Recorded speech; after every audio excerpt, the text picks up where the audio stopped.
Good morning. Today is 8th of April 2017 and we are going to discuss the articles of The Hindu. सबसे पहले नजर डालते हैं कौन कौन से आर्टिकल्स आज हम डिस्कस करने जा रहे हैं। साइड में छोटा आर्टिकल रेल डेवलपमेंट अथॉरिटी को लेकर है। सरकार ने एक नए रेगुलेटर का निर्माण किया जो काफ़ी सारी चीज़ें करेगा।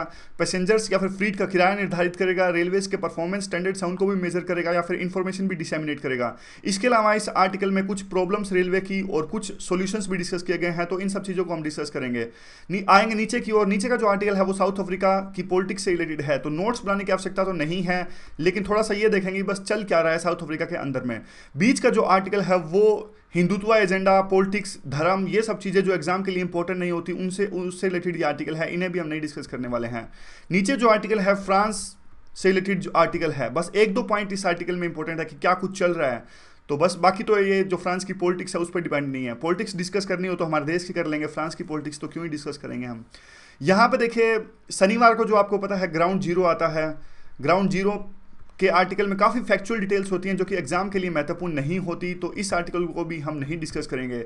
लेकिन जो आज हम डिस्कस करने जा रहे हैं दो बहुत ज़्यादा इंपॉर्टेंट आर्टिकल्स, एक इंडिया की रिफ्यूजी पॉलिसी से रिलेटेड इकोनॉमिक्स टाइम्स का आर्टिकल और एक इंडिया और रशिया का आर्टिकल है, काफ़ी इंपॉर्टेंट आर्टिकल है, टेलीग्राफ इंडिया में आर्टिकल ये आया है। चलिए स्टार्ट करते हैं रेलवे के आर्टिकल से।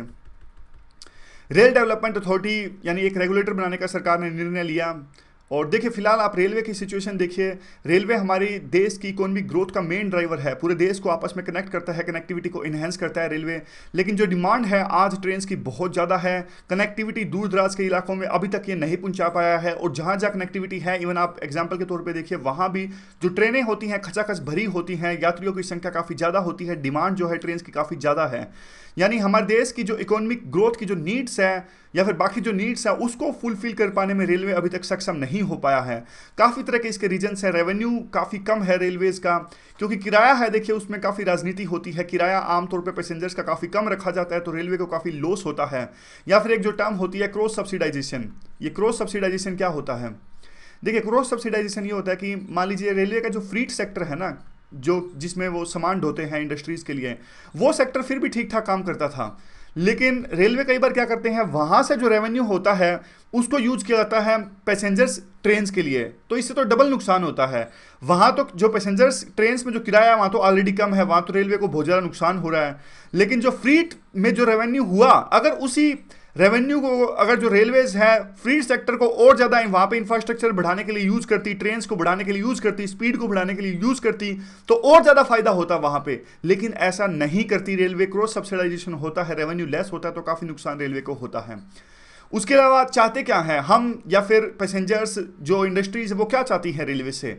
देखिए यही एक्सपेक्ट किया जाता है रेलवे से कि वो जो क्वालिटी भरा ट्रैवल है वो है हमें प्रोवाइड करें, एक्सीडेंट्स ना हो, सेफ्टी इंश्योर करनी चाहिए रेलवे को। इसके अलावा इंडस्ट्रीज ये चाहती हैं कि जो फ्रीट सेक्टर हो रेलवे का वो अच्छे से काम करें, जो वहाँ पे भी एक प्रकार से जो चार्जेस लगाता है रेलवे वो काफ़ी कम हो और स्पीड ज़्यादा हो, और एक प्रकार से जो डिलीवरी हो काफ़ी अच्छी हो रेलवेज की। ये सभी चीज़ें इंडस्ट्रीज द्वारा एक्सपेक्ट की जाती हैं रेलवे से। तो इसी दिशा में अब सरकार ने एक नया इंडिपेंडेंट एम्पावर्ड रेगुलेटर बनाया है जो इन सभी चीज़ों को फुलफिल या इन्हीं सभी ज़रूरतों को फुलफिल करने की कोशिश करेगा। तो कुछ चीज़ें जो काम करेगा वो देख लेते हैं। सबसे पहले तो देखिए जो किराया है वो राजनीति से परे डिसाइड करेगा। इंडिपेंडेंट रेगुलेटर है तो किसी प्रकार की राजनीति इसमें नहीं चलेगी कि हाँ भाई आगे इलेक्शंस होने वाले हैं तो इसलिए आप किराया कम कर दीजिए। इसके अलावा जो एफिशिएंसी या परफॉर्मेंस स्टैंडर्ड्स है वो भी निर्धारित करेगा, रेलवे के ऑपरेशंस हैं वो ठीक से चलें, और जो प्राइवेट इन्वेस्टमेंट है उसको भी इंश्योर करेगा, इंफॉर्मेशन जरूरी है उसको भी डिसेमिनेट करेगा, पब्लिक डोमेन में लेके आएगा। तो ये तमाम तरह की चीज़ें रेल डेवलपमेंट अथॉरिटी करने वाला है जो कि एक इंडिपेंडेंट रेगुलेटर है। प्री में इस पर क्वेश्चन पूछा जा सकता है कि वैसे तो देखिए अभी तक इसको बनाया नहीं गया है, लेकिन ऐसा कहा जा रहा है कि सरकार इसे एग्जीक्यूटिव डिसीजन से बनाएगी, तो ये एग्जीक्यूटिव बॉडी होगी। तो बस अभी तक तो बना नहीं है, इसलिए आप बस याद मत कीजिएगा, जब तक फाइनल पेपर्स में नहीं आ जाएगा तब तक तो कुछ भी हो सकता है। 1 महीने बाद अब सरकार का इसे बनाया जाएगा। तो रेलवे के कुछ जो सॉल्यूशंस दिए गए हैं इस आर्टिकल में कि क्या कुछ किया जा सकता है रेलवे के बारे में। देखिए कहते हैं कि जो रिसोर्सेज हैं रेलवे को उनको अच्छे से आप ऑप्टिमली यूटिलाइज कीजिए।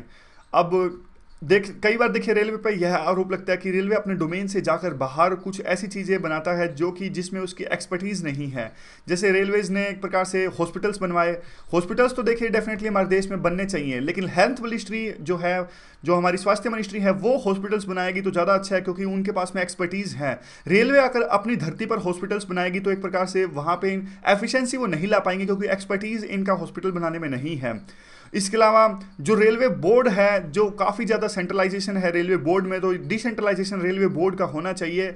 और जो रीजनल लेवल से जो ऑर्गेनाइजेशंस है रेलवे से रिलेटेड, उनको भी ऑटोनॉमी मिलनी चाहिए, ताकि वो भी जो लोकल समस्याओं को देखते हुए अपना जो है पॉलिसीज बना सके और रेलवे को आगे ले जा सकें। इसके अलावा काफ़ी इन्वेस्टमेंट चाहिए रेलवे के अंदर में, ताकि 7% जो हमारी जीडीपी है ग्रोथ रेट हमारी हो सके। क्योंकि देखिए जीडीपी अगर अच्छे से ग्रो करनी है तो उसके लिए रेलवे को अच्छे से ग्रो करने की काफ़ी आवश्यकता है, तो उसके लिए काफ़ी इन्वेस्टमेंट की आवश्यकता है रेलवे के अंदर में। इसके अलावा देखिए रेलवे को क्या करना चाहिए, कुछ ऐसे सेक्टर्स को, स्पेसिफाइड सेक्टर्स को आइडेंटिफाई करने की आवश्यकता है जो कि एक प्रकार से जहां पे फ्रीट वॉल्यूम्स काफ़ी ज़्यादा हैं और अच्छा खासा वो टैरिफ दे सकते हैं अगर फ्रीट को लेके जाएं रेलवे की तरफ से। वो मतलब रेलवे अगर उनके फ्रीट को लेके जाए तो, जैसे एग्जांपल के तौर पे कोल सेक्टर देख लीजिए। कोल में फ्रीट का आदान प्रदान एक स्थान से दूसरे स्थान पर काफ़ी ज़्यादा मात्रा में ले जाया जाता है, तो ऐसे कुछ सेक्टर्स को आइडेंटिफाई करना होगा रेलवेज़ को। आईटी का भी बहुत अच्छे से यूज यहाँ पे किया जा सकता है। ना सिर्फ देखिए आप ऑपरेशंस में, बल्कि आप इंफॉर्मेशन डिसेमिनेट करने में, जो टिकट्स बुक करने में, जैसे आईआरसीटीसी यूज करती है, काफ़ी चीज़ों में जो है इस प्रकार से रेलवे में आईटी का यूज किया जाता है। आज भी देखिए जब ऑपरेशंस कई तरह के होते हैं तो गार्ड जो होता है ड्राइवर से साइन करवाता है जब वो ट्रेन पहुंचती है छोटे स्टेशन पे। तो इस तरह की जो चीज़ें हैं वो दूर होनी चाहिए। इंफॉर्मेशन टेक्नोलॉजी का यूज़ ज़्यादा से ज़्यादा होना चाहिए। और एक न्यूज़ डिस्कशन की वीडियो जो हम प्रीलिम के लिए डिस्कस करते हैं, उसमें हमने एक बात ये भी डिस्कस की थी कि 60,000 करोड़ की एक प्रकार से फंड से अब रेलवे एक नया प्लेटफॉर्म बनाने जा रहा है टीसीएस की सहायता से, जिसमें वो पूरा प्लेटफॉर्म, सारे ऑपरेशंस की जानकारी, कितनी सीट्स वैकेंट है, कितने यात्री ट्रैवल कर रहे हैं, कहाँ कहाँ ट्रेन की आवश्यकता ज़्यादा है, सभी चीज़ें एक प्रकार से एनालाइज करेगा वो प्लेटफॉर्म, जो 60,000 करोड़ की नहीं, वो था 12,000 करोड़ की सहायता से था। फंड वैसे याद रखने की आवश्यकता है नहीं कितने करोड़ की आवश्यकता से था, मतलब, लेकिन एग्जाम वो था, मतलब थोड़ा सा फैक्ट था। 12,000 करोड़ की एक प्रकार से फंड से वो बनाया जा रहा था वो डिजिटल प्लेटफॉर्म, और 60,000 करोड़ का जो लॉस है वो कम करेगा। बस जरूरी नहीं है, बस याद रखना। अब देखिए, और ये कहते हैं कि रेगुलेशन होना चाहिए टैरिफ पे भी, और एक बैलेंस होना चाहिए कि रेलवे अपनी सोशल ऑब्लिगेशंस को भी पूरा कीजिए। क्योंकि देखिए एक लेवल के बाद में टैरिफ जो है वो किराया बढ़ा भी नहीं सकते, क्योंकि किराया एक लेवल के बाद में ज़्यादा बढ़ाएंगे तो हमारे देश में काफ़ी ऐसे लोग भी हैं, गरीब लोग भी हैं जो रेलवे में यात्रा करते हैं, तो उनके लिए दिक्कत हो जाएगी। तो एक बैलेंस बनाने की आवश्यकता है। दूसरी, 500 किलोमीटर तक के लिए, जहाँ 500 किलोमीटर तक का डिस्टेंस होता है वहाँ पे इंटरसिटी ट्रेन्स हैं वो ज़्यादा से ज़्यादा चलाई जाएं। ना सिर्फ इससे जॉब्स पैदा होंगी बल्कि कनेक्टिविटी है वो और ज़्यादा इन्हेंस होंगी, तो डेवलपमेंट है वो और ज़्यादा आएगी। वे फॉरवर्ड में क्या है? वे फॉरवर्ड में वही सिंपल बात है कि देखिए नॉन बजटरी इन्वेस्टमेंट है वो ज़्यादा से ज़्यादा होनी चाहिए। टेक्नोलॉजिकली अपग्रेडेशन होना चाहिए रेलवे के ऑपरेशंस का, और एक प्रकार से जो कैरिंग कैपेसिटी है, ज़्यादा ट्रेन्स चलें, ज़्यादा यात्रियों को वो एक प्रकार से एक स्थान से दूसरे स्थान पर ले जा सकें। सर्विस फ्रीक्वेंसी, स्पीड्स, इन सब चीज़ों में रेलवे में एक प्रकार से अभी इंप्रूवमेंट का काफ़ी स्कोप है। स्पीड जो है वो काफ़ी कम है। बुलेट ट्रेन वैसे अभी एक प्रकार से प्रस्तावित है, अहमदाबाद से मुंबई तक का पहला रूट बुलेट ट्रेन पर प्रस्तावित है, लेकिन काफ़ी दिक्कतें आ रही हैं बुलेट ट्रेन के प्रोजेक्ट को आगे बढ़ाने के लिए। रेल रिफॉर्म की बात करें तो देखिए रेल रिफॉर्म्स को यूरोप में लाया गया था 1990 में, और काफ़ी एक प्रकार से 1990 में जब लाया गया था तो वहाँ पे ना इंफ्रास्ट्रक्चर और ऑपरेशन को बिल्कुल अलग कर दिया गया था। अलग एक प्रकार से जो विंग होगी वो एनालाइज करेगी, वो मॉनिटर करेगी इंफ्रास्ट्रक्चर को, अलग विंग जो एनालाइज करेगी, मॉनिटरिंग करेगी ऑपरेशंस को। तो काफ़ी फ़ायदा हुआ था इस रिफॉर्म्स को, इन रिफॉर्म से, जो कि यूरोप में आए थे 1990 में। तो इसी प्रकार के ड्रास्टिक रिफॉर्म्स की आवश्यकता है हमारे इंडिया में भी। और जो रेल डेवलपमेंट अथॉरिटी का निर्माण अभी किया है गवर्नमेंट ने, ये सही दिशा में उठाया हुआ कदम है। चलते हैं आगे की ओर। ये देखिए, ये बताइए कौन सा देश है साइड में जो देश है? देखिए ये देश है साउथ अफ्रीका, और ये है जिम्बाब्वे। तो जिम्बाब्वे और साउथ अफ्रीका क्यों बताया गया?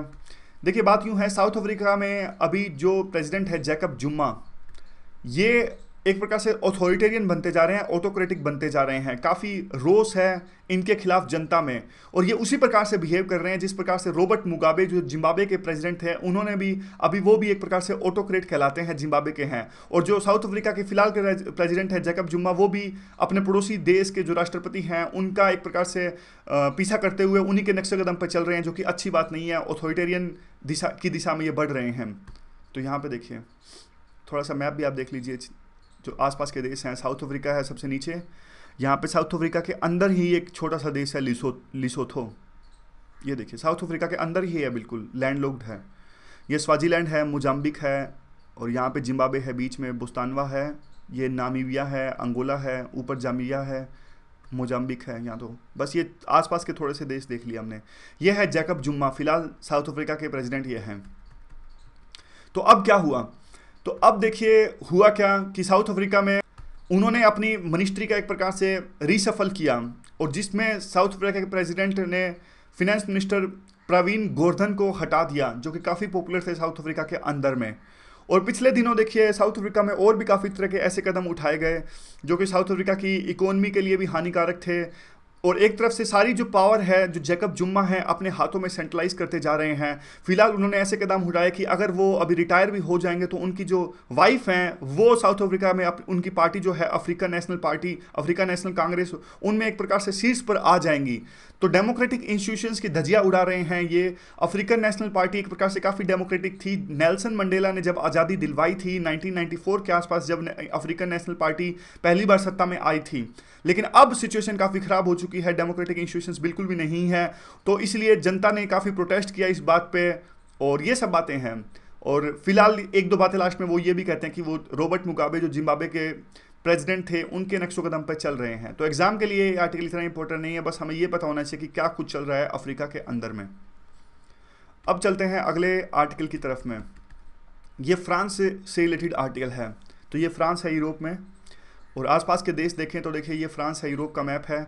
यहाँ पे नीचे है स्पेन, और ये जो है पुर्तगाल है, ये पोर्टुगल। ये जो स्ट्रेट ऑफ जिब्राल्टर, यहाँ पे ये बेलारूस है, बेलारूस नहीं है, बेलारूस तो यहाँ पे है। ये बेल्जियम है, और यहाँ पे नीदरलैंड है, और यहाँ पे यूके है। ये सारे देश आपको थोड़ा थोड़ा पता हो तो बढ़िया ही है। देखिए ये डेनमार्क है, यहाँ पे जर्मनी है, ये स्विट्ज़रलैंड है, ये इटली है। बस इतने ही इंपॉर्टेंट है आसपास के। तो यहाँ पे ये जो स्कैंडिनेवियन कंट्रीज़ हैं जो हैं, जिनको कहते हैं फिनलैंड, नॉर्वे, और तीसरा जो है स्वीडन। ये बाल्कन कंट्रीज़ है, जो इस्टोनिया, लातविया, लिथुआनिया, ये सारे देश हैं। बस मैप थोड़ा थोड़ा जब भी आए थोड़ा सा देख लोगे तो अच्छा ही रहेगा। अब देखिए ये क्या है, फ्रांस की पॉलिटिक्स से रिलेटेड आर्टिकल है, वैसे तो इतना इंपॉर्टेंट नहीं है। इमैनुअल मार्कन, ये देखिए फ्रांस में अभी इलेक्शंस होने वाले हैं और वहाँ पे ये खड़े होने वाले हैं। तो एक प्रकार से इन्होंने जब अपना नाम प्रपोज किया तो काफ़ी इनको समर्थन मिल रहा है फ्रांस के अंदर में। टेक्नोक्रेट हैं ये, पहले फिनेंस मिनिस्टर के तौर पे भी इन्होंने काम किया है, और काफ़ी समर्थन को मिल रहा है। इनका जो इलेक्शन एजेंडा है वो यूथ पे फोकस कर रहे हैं, और फ्रांस की इकोनॉमी को एक प्रकार से इकोनॉमी पे फोकस कर रहे हैं, वहाँ के टेक्नोलॉजिकल रेवोल्यूशन लाने की बात कर रहे हैं। तो फिर इस आर्टिकल में यह लिखा गया है कि पास्ट में भी ऐसा ही हुआ था। 1974 में गिस्कार्ड स्टेनिंग, ये जो है साइड में, ये भी इलेक्शन लड़े थे 1974 में, और ये भी टेक्नोक्रेट थे उस टाइम पे। पहली बार जब इलेक्शन लड़े थे, यंगेस्ट प्रेसिडेंट ये बने थे नेपोलियन के बाद में। नेपोलियन तो आपको याद होगा 1800 के आसपास थे। तो फिर ये कह रहे हैं कि देखिए सेम तरह की चीज़ें हैं, तो काफ़ी उम्मीद है कि ये भी इतिहास दोहराएंगे और जीत के आएंगे, क्योंकि अभी फ्रांस में काफ़ी पॉलिटिशियंस के खिलाफ में वहाँ पे भी रोष है। आजकल सभी देशों में यही चल रहा है, इस्टाब्लिशमेंट के खिलाफ में गुस्सा है, सभी देशों की यही बात है। देखिए अमेरिका में भी ऐसा ही हुआ, ट्रंप जीत के आए, काफ़ी गुस्सा हो गया था, एक प्रकार से चेंज, ड्रास्टिक चेंज आया वहाँ पे। साउथ अफ्रीका की हमने बात करी, वेनेजुला में हमने बात करी थी कल परसों, उनके खिलाफ में भी काफ़ी रोष था। इवन आप साउथ कोरिया की बात ले लीजिए, जिनगी, वहाँ पे भी उनका इम्पीचमेंट हो गया। इवन ब्राज़ील में भी डेल्मा रूसफ थी, उनको भी हटा दिया गया। तो एक ट्रेंड सा आया हुआ है सभी देशों में, इस्टाब्लिशमेंट के खिलाफ में थोड़ा गुस्सा सा है। हमारे इंडिया में उल्टा हो रहा है, इंडिया में सरकार के पक्ष में बहुत ज़्यादा एक प्रकार से जो है लोगों का समर्थन है। बस यही है, इस आर्टिकल में कुछ नहीं है, कंपैरिजन कर रहे हैं, तो कोई काम का नहीं है, एग्जाम के लिए कुछ भी काम का नहीं है। बस इतना याद रखिए, इलेक्शंस होने जा रहे हैं वहाँ पे। अब देखिए अगला जो आर्टिकल है, इंपॉर्टेंट आर्टिकल ये है, इकोनॉमिक्स टाइम्स का ये आर्टिकल है रोहिंग्या से related. Rohingyas minority Muslim community है म्यांमार के अंदर में, और ऐसा कहा जाता है कि वर्स्ट परसिक्यूटेड कम्युनिटी है रोहिंग्या की कम्युनिटी यहाँ पे म्यांमार के अंदर में, यानी पूरे विश्व की सबसे ज़्यादा ऐसी कम्युनिटी है जिनको परसिक्यूट किया गया है। और यहाँ पे इनको एम्प्लॉयमेंट राइट्स नहीं दिए गए, सिटीजनशिप राइट नहीं दिए गए, काफ़ी अत्याचार इन पे होता है। तो ये माइग्रेट करते हैं, अपनी जान बचाने के लिए दूसरे देशों में माइग्रेट कर जाते हैं ये। तो काफ़ी देशों में ये माइग्रेट करे हैं, थाईलैंड में सॉरी, थाईलैंड के अंदर, मलेशिया और इंडोनेशिया और बांग्लादेश, इवन इंडिया के अंदर में भी अभी 40,000 की संख्या में ऑलमोस्ट जो है वो रोहिंग्याज रह रहे हैं। तो क्या इंडिया को उन रोहिंग्याज को अपने देश के अंदर में एकोमोडेट करना चाहिए, क्या इंडिया को शरणार्थ यानी एक प्रकार से जो एसाइलम है यानी रिफ्यूजी स्टेटस देना चाहिए उन रोहिंग्याज को जो हमारे देश में आए हैं अपनी जान बचा के, या फिर हमें उनको आइडेंटिफाई करके डिपोर्ट कर देना चाहिए, वापस उनको रोहिंग्याज को उनके देश म्यांमार में वापस भेज देना चाहिए। तो इससे रिलेटेड ये आर्टिकल है। देखिए आर्टिकल के सबसे पहले ही क्या रहता है, स्टैंड तो आर्टिकल सबसे पहले ही ले लेता है और कहता है कि देखिए जो गवर्नमेंट का प्रपोज्ड प्लान है कि रोहिंग्याज को आइडेंटिफाई करना, अरेस्ट करना, उनको वापस अपने देश म्यांमार में भेज देना, गवर्नमेंट को अपने इस प्लान पे एक प्रकार से होल्ड रखना चाहिए और एक प्रकार से रोक लगानी चाहिए। और सिर्फ सिक्योरिटी कंसिडरेशंस के आधार पर हम 40,000 लोगों को जो कि एक प्रकार से प्रोसिक्यूशन से भाग के आए हैं, अपनी जान बचा के आए हैं म्यांमार से, उनको सिर्फ सिक्योरिटी के आधार पर वापस नहीं भेज सकते उनके देश में, जहां निश्चित तौर पर दोबारा से उनका प्रोसिक्यूशन होगा, दोबारा से उन पर अत्याचार किया जाएगा। और इंडिया का तो देखिए एक लंबी परंपरा रही है, हमने एक प्रकार से एक सेफ हेवन जो भी देखिए जिस भी कम्युनिटी का एक प्रकार से प्रोसिक्यूशन हुआ है, चाहे वो 1971 की बांग्लादेश की बात कीजिए जब उन पे एक प्रकार से पाकिस्तान की आर्मी अत्याचार कर रही थी, या फिर और कई सारे ऐसे एग्जांपल्स है, चकमा रिफ्यूजीज की बात कीजिए, हमने उनको है रिफ्यूजी स्टेटस दिया, एसाइलम दिया, हमने उनको बचाया। तो फिर इस सिचुएशन में कैसे हम इस प्रकार का एक प्रकार से एक्सट्रीम डिसीजन ले सकते हैं रोहिंग्यास के इश्यू पर। और देखिए तिब्बत की भी बात करते हैं, जब दलाई लामा हमारे देश में आए थे तब भी हमने उनको भी शरण दिया। तो ये कहते हैं कि देखिए सबसे पहले तो एक हमारे देश में लीगल फ्रेमवर्क होना चाहिए रिफ्यूजीज के लिए, एक ट्रांसपेरेंट और कंपैशनेट यानी दया से भरी हुई एक पॉलिसी होनी चाहिए, और जिसके साथ साथ नेशनल सिक्योरिटी को भी कंसर्न्स में रखा जा सके, इस प्रकार की हमारी रिफ्यूजीज की पॉलिसी होनी चाहिए। तो अब देखिए कहते हैं कि यूरोप जैसे देश, ऐसे देश जहाँ पे जो विदेशी लोगों के खिलाफ में एक प्रकार से नफरत सबसे ज़्यादा होती है, वैसे देश भी आज रिफ्यूजीज़ को एक्सेप्ट कर रहे हैं। और इंडिया जो कि एक प्रकार से जो परमानेंट मेंबर बनने के ख्वाब ले रहे हैं, तो अगर इंडिया इस प्रकार से डिसीजन लेगा तो इंडिया की जो इमेज है काफ़ी धूमिल हो जाएगी। और फिर ये बताते हैं कि वही सेम बात की वर्ल्ड की वर्स्ट परसिक्यूटेड जो कम्युनिटी है, जो एथनिक ग्रुप है रोहिंग्यास का, और जिनको डिसफ्रेंचाइज वोटिंग का अधिकार नहीं है, इनको अपने होमलैंड से वंचित रखा गया है। फिर एक ये बात कहते हैं कि देखिए इंडिया हाल फिलहाल में आपने याद होगा तो एक सिटीजन अमेंडमेंट बिल लेके आ रहा था इंडिया। उस सिटीजन अमेंडमेंट बिल के हिसाब से जो इंडिया के नेबरिंग कंट्रीज़ में जो माइनॉरिटी कम्युनिटीज़ हैं, अगर उनका प्रोसिक्यूशन होता है, मान लीजिए पाकिस्तान के अंदर में हिंदू जो है वो माइनॉरिटीज़ में है, या फिर क्रिश्चियन जो है वो भी माइनॉरिटीज़ में है, तो पाकिस्तान, अफगानिस्तान या फिर बांग्लादेश में अगर माइनॉरिटी कम्युनिटीज़ का किसी प्रकार का एक प्रकार से प्रोसिक्यूशन होता है, तो इंडिया एक प्रकार से जो अपने सिटीजन के जो नॉर्म्स हैं वो ईज डाउन करने वाला था उनके लिए। पहले 11 साल जैसे होता था, इनको 11 साल के नेचुरलाइजेशन के बाद में सिटीजनशिप मिलेगी, लेकिन अगर कोई हमारे पड़ोसी देशों की माइनॉरिटी अगर कोई प्रोसिक्यूशन होता है और हमारे भारत में आता है, तो इंडिया ने घटा के टाइम 5 साल कर दिया, उनको पैसे भी कम देने पड़ेंगे सिटीजनशिप के अप्लाई करने के लिए, और ये तमाम तरह की चीज़ें अब अमेंडमेंट करने वाला है इंडिया।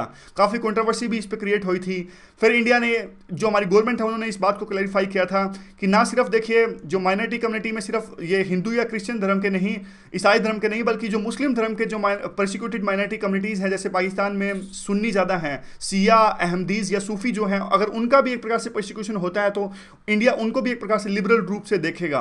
तो अगर मान लीजिए इंडिया अपने पड़ोसी देशों में जब अफगानिस्तान, पाकिस्तान या बांग्लादेश में इस प्रकार की लिबरल पॉलिसी अपना सकता है, तो फिर एक प्रकार से म्यांमार के रिफ्यूजीज़ के लिए इस प्रकार की पॉलिसी क्यों नहीं अपना रहे हैं? क्या सिर्फ धर्म के नाम पे हम इस प्रकार से भेदभाव कर सकते हैं जो कि हमारे जो सेकुलरिज्म का मॉडल है उसको हर्ट करेगा?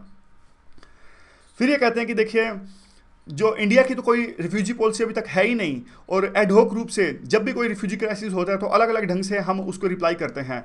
तो ये जो है वो ह्यूमैनिटेरियन क्राइसिस है, और इसको हमें जो रिस्पॉन्ड करना है वो सब कुछ देख के करना है, काफ़ी सोच विचार के करना है, और यह भी देख के करना है कि देखिए अगर उनको वापस भेजा जाएगा तो फिर से उनका प्रोसिक्यूशन स्टार्ट हो जाएगा, कितनी ज़्यादा थ्रेट है उनके जीवन पर वहाँ पे जाने के बाद में।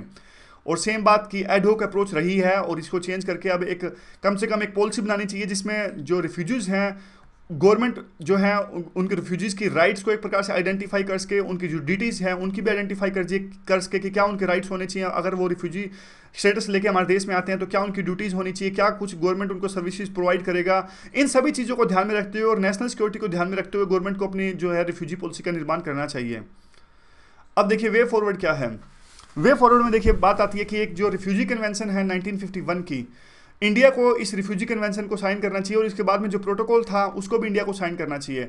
इंडिया में काफ़ी अच्छी चीज़ें हैं, स्टेबल गवर्नमेंट यहाँ पे है, इंस्टीट्यूशंस काफ़ी स्ट्रॉन्ग है, इकोनॉमी काफ़ी अच्छे से ग्रो कर रही है, इसलिए चाहिए कि इंडिया भी जो रूल ऑफ लॉ है उसको एक प्रकार से फॉलो करे, और जो एक उम्मीद है आसपास के देशों के जो परसिक्यूटेड कम्युनिटीज़ हैं या फिर जो रिफ्यूजी की आस में हमारे देश में आते हैं, तो यही देखिए जो इंडिया में वो उम्मीद के तौर पे आते हैं, तो इंडिया को उस उम्मीद को एक प्रकार से धूमिल नहीं करना चाहिए और इंडिया को सिचुएशन भी कंसीडर करनी चाहिए कि किस सिचुएशन में वो इंडिया में आ रहे हैं। अब बात यूँ आती कि देखिए ग्लोबल पावर बनने की हमारी हसरत है और जो चीज़ें इस प्रकार से डिसाइड होनी चाहिए वो इंस्टीट्यूशंस के बेस पे होनी चाहिए और लीगल फ्रेमवर्क के बेस पे होनी चाहिए। बस यही सब आर्टिकल था, काफ़ी अच्छा ये आर्टिकल था, इन पॉइंट्स को हम यूज़ कर सकते हैं। अगला जो आर्टिकल है वो इंडिया और रशिया से रिलेटेड है, काफ़ी इंपॉर्टेंट आर्टिकल है, इसे भी ध्यान से सुनिएगा। देखिए ये चीज़ तो आपने भी महसूस की होगी कि परसेप्शन इन दिनों ऐसी बन रही है कि जो भारत है वो रशिया को इग्नोर कर रहा है और इंडिया और यूएस के रिलेशंस हैं वो काफ़ी ज़्यादा एक प्रकार से स्ट्रॉन्ग हो रहे हैं, स्ट्रेंथन हो रहे हैं। तो उसी पर आधारित ये आर्टिकल है। ये कहते हैं कि देखिए इसमें तो कोई डाउट नहीं, हमारे यूएस के साथ जो रिलेशंस है काफ़ी स्ट्रॉन्ग हो रहे हैं, चाहे आप वो लिमोआ की बात कीजिए, इंडिया यूएस न्यूक्लियर एग्रीमेंट की बात कीजिए, या फिर डिफेंस एक्सरसाइजेज की बात कीजिए, या फिर हाई लेवल विजिट की बात कर लीजिए। इन तमाम चीज़ों में हमारे जो रिलेशंस है वो यूएस के साथ काफ़ी इंक्रीज हो रहे हैं, स्ट्रेंथन हो रहे हैं। लेकिन वही उसी तरह का उत्साह, उसी तरह की एनर्जी आज इंडिया और रशिया के रिलेशंस में देखने को नहीं मिल पा रही है।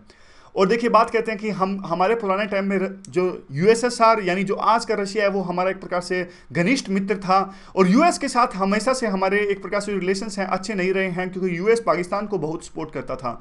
लेकिन आज सिचुएशन बिल्कुल उल्ट हो चुकी है और यूएस के साथ हमारे रिलेशंस काफ़ी अच्छे हो गए हैं, फॉर एग्जांपल न्यूक्लियर डील। और रशिया के साथ हमारे रिलेशंस है वैसे तो प्रॉब्लम फ्री है, लेकिन जितनी अटेंशन मिलनी चाहिए उतनी अटेंशन नहीं मिल पा रही है और परसेप्शन ऐसी क्रिएट हो गई है कि इंडिया और यूएस की जो रिलेशंस हैं वो रशिया के शेक पे हैं, यानी रशिया के बिनात पे हैं।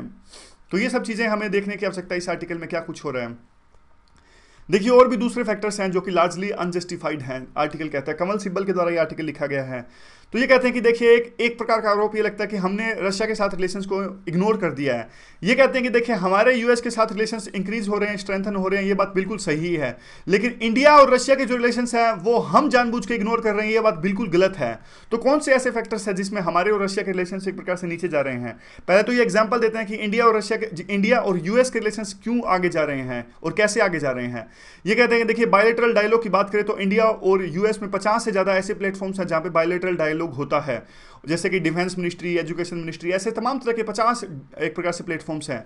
लेकिन रशिया के साथ में ऐसा कुछ नहीं है। रशिया जो कि पहले हमारा डिफेंस मेजर पार्टनर था, आज हम यूएस से काफ़ी कुछ इंपोर्ट कर रहे हैं और रशिया को इस प्रकार से नुकसान हो रहा है, क्योंकि देखिए पहले जो हम हथियार सारे के सारे रशिया से खरीदते थे, आज यूएस से भी हमारा जो इंपोर्ट है वो काफ़ी ज़्यादा बढ़ गया है। पहले ऑलमोस्ट 0 इंपोर्ट होता था यूएस से, अब $13 बिलियन का इंपोर्ट हम यूएस से करते हैं। बायलैटरल मिलिट्री एक्सरसाइज है वो यूएस के साथ में वो भी एक प्रकार से काफ़ी ज़्यादा होने लगी है, लेकिन रशिया के साथ अभी कोई खास एक्सरसाइज, मिलिट्री एक्सरसाइज होती नहीं। मालाबार एक्सरसाइज होती है हमारी इंडिया के यूएस के साथ में। और फिर कहते हैं कि बायलैटरल जो ट्रेड है वो इंडिया और रशिया के बीच में सिर्फ $8 बिलियन है। सोच के देखिए, सिर्फ $8 बिलियन, और यूएस के साथ में यही है $100 बिलियन। तो हमारे जो प्राइवेट सेक्टर है वो भी, उसके भी काफ़ी अच्छे खासे लिंक्स है यूएस की इंडस्ट्रीज के साथ में। हमारे टीसीएस, इन्फोसिस जो है काफ़ी प्रोजेक्ट्स अपने एक प्रकार से ऑपरेट करते हैं यूएस में, और जो हमारे स्टूडेंट्स हैं वो पढ़ने जाते हैं वो भी यूएस में काफ़ी ज़्यादा जाते हैं। 1,30,000 स्टूडेंट्स हमारे अभी फिलहाल यूएस में पढ़ रहे हैं, लेकिन रशिया की बात करें तो सिर्फ 5,000 स्टूडेंट्स हमारे रशिया में पढ़ रहे हैं। तो हमारी जो यंगर क्लास है वो यूएस की तरफ ज़्यादा आकर्षित होती है। पीपल टू पीपल टाइज है वो भी लगातार बढ़ रहे हैं, लेकिन जो रशिया के लोगों का एटीट्यूड है वो इंडिया की तरफ ज़्यादा फेवरेबल है बजाय के यूएस के लोगों का। यूएस के लोगों का जो एटीट्यूड है वो हमारे इंडिया के लोगों का प्रति इतना अच्छा नहीं है। हेट क्राइम्स भी देखने को मिलते हैं। हाल फिलहाल में एक घटना सामने आई जिसमें एक इंडियन को मार दिया गया था सिर्फ इसीलिए क्योंकि वो उनको एक प्रकार से वो बाहर के देश से, यूएस के नहीं थे। तो हेट क्राइम काफ़ी ज़्यादा होते हैं वहाँ पे। और अभी फिलहाल यूएस की बात करें तो 3.5 मिलियन प्लस में स्ट्रॉन्ग इंडियन अमेरिकन कम्युनिटी है, नहीं हमारी जो डायस्पोरा है वो काफ़ी स्ट्रॉन्ग है यूएस के अंदर में, लेकिन हमारा डायस्पोरा रशिया के अंदर में इतना स्ट्रॉन्ग नहीं है। यूएस के अंदर में जो डायस्पोरा है वो काफ़ी एक प्रकार से अहम रोल निभाता है इंडिया और यूएस के रिलेशंस को आगे ले जाने के लिए। और ऐसा भी कहा जाता है कि जो इंडिया और यूएस की जो न्यूक्लियर डील हुई थी उसमें भी एक प्रकार से डायस्पोरा ने अहम योगदान निभाया था, लेकिन रशिया में तो हमारा डायस्पोरा है ही नहीं। जो मीडिया है वो भी एक प्रकार से अच्छी पिक्चर पेश करती है हमारी लोगों के सामने यूएस की, लेकिन एक प्रकार से रशिया की पिक्चर पेश करने की बात आती है तो वो वही न्यूज़ दिखाती है जो वेस्टर्न मीडिया दिखाती है। जबकि वेस्टर्न मीडिया तो आपको पता ही हो कि रशिया को एक प्रकार से पुतिन को डिमोन की तरह, राक्षस की तरह पेश किया जाता है, और वेस्टर्न मीडिया है वो अच्छी पिक्चर नहीं पेश करती रशिया की, और वही इमेज हमारी मीडिया कॉपी कर लेती है यूएस मीडिया से। उसके बाद में क्या आता है, अब ये बात यह है कि इंडिया और यूएस आगे क्यों जा रहे हैं। ये कहते हैं, देखिए कोल्ड वार में तो भारत यानी इंडिया और यूएसएसआर के रिलेशंस काफ़ी अच्छे थे, लेकिन कोल्ड वार के बाद में से जैसे ही कोल्ड वार खत्म हुआ, इंडिया और यूएस के रिलेशंस काफ़ी अच्छे होने स्टार्ट हो गए। हमारा जो नेचर है वो चेंज हो रहा है, और इंडिया और यूएस रिलेशंस का काफ़ी सारे कारण इसके लिए रिस्पॉन्सिबल हो सकते हैं, क्योंकि देखिए इंटरनेशनल सिचुएशन है वो आज चेंज हो चुकी है पूरी की पूरी, और हर एक कंट्री को अपनी अपनी ज़रूरतें पूरी करनी है। जैसे हमें अभी अपनी इकोनॉमिक नीड्स को पूरा करना है, हमारा यूएस के साथ में जो व्यापार है काफ़ी अच्छा है, हमें हमारे नेशनल इंटरेस्ट को एक प्रकार से फुलफिल करना है, क्योंकि चाइना से हमें खतरा है और यूएस हमारा साथ दे रहा है चाइना के खिलाफ में, ऐसा कुछ लोग कहते हैं, एक्सपर्ट्स कहते हैं। पावर इक्वेशंस चेंज हो रही हैं, सिक्योरिटी चैलेंजेस नए हैं, ग्लोबलाइजेशन की वजह से, कम्युनिकेशन रेवोल्यूशन की वजह से जो सिटीजन्स हैं उनकी भी एस्पायरेशंस बढ़ी हैं। इन तमाम तरह की चीज़ों की वजह से हमारे यूएस के साथ जो रिलेशंस है अभी काफ़ी अच्छे हैं। लेकिन एक बात बार बार जो आर्टिकल फोकस कर रहा है, लेकिन हमने कभी भी रशिया के साथ रिलेशंस को इग्नोर नहीं किया, लेकिन ऐसी परसेप्शन रशिया ने बना ली है कि इंडिया उसको इग्नोर कर रहा है। अब देखिए, कहते हैं कि रशिया को नेग्लेक्ट नहीं किया जा सकता। अगर यूएसएसआर, वैसे तो देखिए कोलैप्स हो गया है, 1990 से पहले यूएसएसआर काफ़ी स्ट्रॉन्ग था, अमेरिका का मुकाबला करता था, लेकिन अब जो रशिया ने एक प्रकार से लिगेसी इनहेरिट करी थी यूएसएसआर की, वो मान लीजिए उतनी स्ट्रॉन्ग नहीं है जितना कि यूएसएसआर था, लेकिन फिर भी काफ़ी ज़्यादा स्ट्रॉन्ग है और काफ़ी ज़्यादा पावरफुल है। रशिया के रिसोर्सेज, काफ़ी ज़्यादा रिसोर्सेज है इनके पास में, स्ट्रेटेजिक कैपेसिटी काफ़ी ज़्यादा है, परमानेंट मेंबर हैं ये इंडिया के। काफ़ी बार यूएसएसआर ने इंडिया की सहायता करी थी पुराने टाइम में, कोल्ड वार के दौरान में, जब भी कश्मीर पर जो आता था रेजुलेशन, उसको वीटो डाउन कर देते थे यूएसएसआर के लोग। तो काफ़ी अच्छी दोस्ती थी। 1971 के वार में भी इंडिया पाकिस्तान का जब वार हुआ था तो फ्रेंडशिप ट्रीटी थी उनके साथ में, हमारी यूएसएसआर के साथ में, और उसी की बिना पे जब यूएस वो सोच नहीं पाया था इंडिया पे हमला करने की, अदरवाइज वो सोच रहा था कि पाकिस्तान की हेल्प करने के लिए, लेकिन अगर यूएस को ऐसा लगा था उस टाइम पे अगर हम पाकिस्तान की हेल्प करेंगे तो रशिया भी आ जाएगा इंडिया की हेल्प करने, तो ये जो युद्ध था वो काफ़ी ज़्यादा बढ़ जाता, इसलिए यूएस ने भी एक प्रकार से कोशिश नहीं करी। उसके बाद में बात आती है कि देखिए मिलिट्री इंटरवेंशन की बात करें तो आज क्या है, रशिया अपनी पावर दिखा रहा है। सीरिया के कन्फ्लिक्ट में उन्होंने एक प्रकार से अहम योगदान दिया, एक प्रकार से आईएसआईएस को हराने के लिए और असद की जो पोजीशन है अभी उसको स्ट्रॉन्ग करने के लिए। इंटरनेशनली आज रशिया काफ़ी सेल्फ कॉन्फिडेंट है, असर्टिव है, और वेस्ट के सामने अपने कोर इंटरेस्ट को सर्व करने के लिए एक प्रकार से मजबूती से खड़ा है। फिर ये बात कहते हैं कि देखिए रशिया जो यूएस है वो एक प्रकार से अभी ग्लोबल पावर है, लेकिन आज ट्रंप के चुने जाने के बाद में उनकी जो फॉरेन मिलिट्री की जो एस्पायरेशंस है यानी इंटरवेंशंस है वो कम होती जा रही हैं। वो यूँ कहते हैं कि हम अफगानिस्तान से वापस चले जाएंगे या फिर हम दूसरी चीज़ें हैं वहाँ से वापस चले जाएंगे। तो एक प्रकार से वर्ल्ड में सिक्योरिटी इस्टेब्लिश करने के लिए जो ब्रिटेन यानी यूरोप, यूएस के सब पीछे हट रहे हैं, जबकि रशिया है वो एक प्रकार से आज पुतिन को एक प्रकार से मास्टर जियो स्ट्रेटेजिस्ट के तौर पर जाना जाता है। एक रूथलेस लीडर है, वो काफ़ी आक्रामक लीडर हैं, एग्रेसिव लीडर हैं। उन्होंने पूरे वेस्टर्न वर्ल्ड को आउटस्मार्ट कर दिया है। यूएस इलेक्शंस को ऐसा आरोप लगा कि उन्होंने मैनिपुलेट किया। अब जर्मनी में इलेक्शंस होने वाले हैं, वहाँ भी ये एक प्रकार से कोशिश करेंगे रशिया वाले की अपनी पसंद की एक प्रकार से गवर्नमेंट वहाँ पे इस्टेब्लिश की जा सके। तो इसीलिए हम रशिया को इग्नोर नहीं कर सकते। काफ़ी ज़्यादा स्कोप है इंडिया और रशिया के रिलेशंस के बीच में। क्या स्कोप है? देखिए बिगेस्ट डिफेंस पार्टनर आज भी वो हमारे हैं और हमेशा से उन्होंने अपनी जो डिफेंस मटेरियल है उनकी सप्लाई सुचारू रूप से जारी रखी और बीच में रोकी नहीं। जैसे एग्जांपल के तौर पे बताऊं तो देखिए PL-480 का केस मान लीजिए, हमें अनाज की काफ़ी आवश्यकता थी और जब यूएस हमें अनाज जो भेज रहा था तो हमें ब्लैकमेल करने के लिए यानी वियतनाम के मुद्दे पर हमारा स्टैंड चेंज करवाने के लिए जो शिप्स हैं वो एक प्रकार से धीरे धीरे भेजने लगा यूएस जानबूझ के। लेकिन रशिया इस प्रकार की ओछी हरकतें नहीं करता। रशिया एक प्रकार से उसका इतिहास काफ़ी अच्छा रहा है कन्फ्लिक्ट्स में, इंडिया पाकिस्तान के वार में कारगिल में काफ़ी ऐसी एक प्रकार से जो आप कह सकते हैं मुश्किल भरी स्थिति में रशिया ने हमारी सहायता करी है। तो रिलायबल पार्टनर आप कह सकते हैं। हमारा पार्टिसिपेशन है काफ़ी ज़्यादा है अभी रशिया के ऑयल और गैस रिसोर्सेज में और वो भी एक्सपेंड भी हो रहा है। बायलैटरल ट्रेड जो है वो एक चिंता का विषय है, लेकिन उसके सॉल्यूशंस निकालने की आवश्यकता है। शेयर्ड इंटरेस्ट हैं फंडामेंटल टेररिज्म को लेकर, यानी जो रेडिकल इस्लाम जो टेररिज्म है उसके मुद्दे पर हमारे इंटरेस्ट जो है वो सेम है। जैसे कि चेचन्या, वहाँ पे देखिए वो भी उस प्रकार के चेचन्या के टेररिज्म से सफ़र कर रहे हैं और ISIS से भी एक प्रकार से लड़ रहे हैं रशिया जो है। तो हमारे जो एक प्रकार से जो इंटरेस्ट हैं वो काफ़ी कुछ चीज़ों में सेम है बिल्कुल, लेकिन कुछ मुद्दों पर है हमारी जो राय बिल्कुल अलग भी है। वो अब देखिए अफगानिस्तान में स्टेबिलिटी लाने के लिए, क्योंकि यूएस वहाँ से निकल रहा है, रशिया वहाँ पे तालिबान को एक प्रकार से लेजिटिमेसी प्रोवाइड कर रहे हैं जो कि अच्छा नहीं है। इंडिया तालिबान को एक टेररिस्ट ऑर्गेनाइजेशन मानता है और बिल्कुल भी एक प्रकार से नहीं चाहता कि तालिबान को लेजिटिमेसी मिले। और अफगानिस्तान में पाकिस्तान के रोल को लेकर भी डिफरेंसेस हैं। अफगानिस्तान में रशिया चाहता कि पाकिस्तान एक अहम रोल निभाए, जबकि इंडिया ऐसा बिल्कुल भी नहीं चाहता। और खास करके आजकल जो रशिया और पाकिस्तान के रिलेशंस में एक प्रकार से अभी बहुत ज़्यादा स्ट्रेंथनिंग आई है, उसको लेकर भी हमारे कंसर्न्स हैं। वे फॉरवर्ड में क्या आता है? वे फॉरवर्ड में आता है कि देखिए हमारे रिलेशंस जो है रशिया के साथ में जो पहले कुछ डाउन हुए, तो अभी आवश्यकता है कि उनको फिर से ऊपर लेके जाया जाए, और काफ़ी चीज़ों में जैसे कि इंटरनेशनल गवर्नेंस की बात कीजिए या फिर नॉन इंटरफेरेंस की बात कीजिए और सॉवरेनिटी की बात कीजिए, इन सब चीज़ों में जो है हमारे रिलेशंस बिल्कुल हमारे जो इंटरेस्ट हैं बिल्कुल सेम है। कैसे में देखिए मैं आपको एग्जाम्पल के तौर पर बताता हूँ ये लाइन्स। देखिए यूएस है ना, काफ़ी बार ऐसा करता है कि ह्यूमन राइट्स है उनको टूल की तरह इस्तेमाल करता है किसी दूसरे देश में हमला करने के लिए, या फिर यूएस पे ऐसे आरोप भी लगते हैं कि वो दूसरे देशों में इंटरफेरेंस रखता है, या फिर उनकी इंटरनेशनल जो गवर्नेंस है जैसे कि यूएन है या फिर वर्ल्ड बैंक है, इन तमाम चीज़ों में यूएस की जो डोमिनेंस है वो काफ़ी ज़्यादा है, जबकि इंडिया हमेशा डेमोक्रेसी की बात करता है और रशिया भी उसी तरह की बात करता है। तो यहाँ पर भी काफ़ी कन्वर्जेंस है। इवन ईरान के मुद्दे पर भी या वेस्ट एशिया के मुद्दे पर भी हमारी और रशिया की काफ़ी कन्वर्जेंस है। यूएस की नहीं बनती ईरान से, लेकिन रशिया की ईरान से बनती है, और हम यह चाहते हैं कि ईरान की बने। और क्योंकि देखिए अगर यूएस की ईरान से नहीं बनती ना, तो फिर यूएस हमको भी फोर्स करता है कि आप भी ईरान के साथ में अपने रिलेशन है वो ज़्यादा अच्छे ना रखें, ईरान से जो आप इंपोर्ट करते हैं वो इंपोर्ट ना करें। इससे हमें नुकसान उठाना पड़ता है। ईरान को यूँ लगता है कि इंडिया एक प्रकार से इंडिपेंडेंटली अपनी पॉलिसी डिसाइड नहीं करता, और हमारी जो इमेज है वो भी धूमिल होती है। अब बात क्वेश्चन लास्ट में यही उठता है कि देखिए बात ये नहीं है कि हम जो रशिया का वर्ल्ड व्यू है वो सेम की सेम वही बना दें। हमें हमारी इंडिपेंडेंट पॉलिसी एक प्रकार से चलानी है, और जिसमें रशिया का एक अहम स्थान होना चाहिए और जो हमारे नेशनल इंटरेस्ट को सर्व कर सके। तो ये थी आज की डिस्कशन। आज की डिस्कशन में बस इतना ही। Thanks for listening.